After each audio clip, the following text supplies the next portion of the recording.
il n'y a pas si longtemps que je travaille ici finalement et vraiment le sentiment d'y avoir toujours travaillé.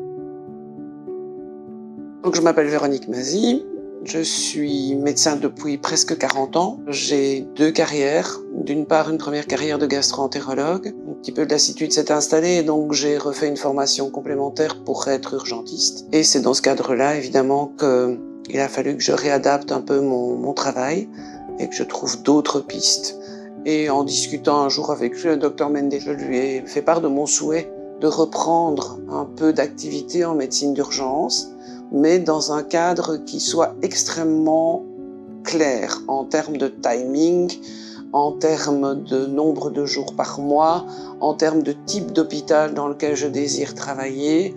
Et donc, il est revenu vers moi en me disant, en parlant avec une direction médicale, ils m'ont fait part de leur souhait d'engager des urgentistes.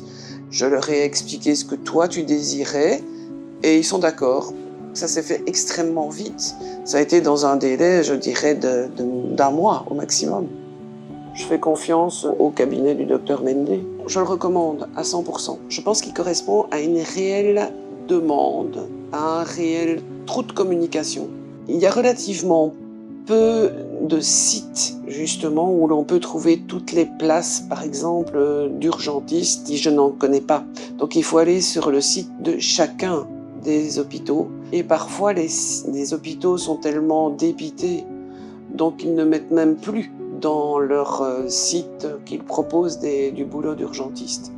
Et donc, le fait que le docteur Mende aille dans les différents hôpitaux et qu'il discute peut-être pour placer un neurologue ou placer un radiologue, dans la conversation, le directeur médical va lui dire oui, moi aussi, comme tous les hôpitaux, il manque des urgentistes. Donc il y a vraiment là tout un stock d'informations qui ne sont pas mises à la disposition des demandeurs d'emploi et que le docteur Mende finalement fait sortir de sa cachette pour permettre finalement aux demandeurs d'emploi que nous sommes d'avoir accès à ce que nous voulons.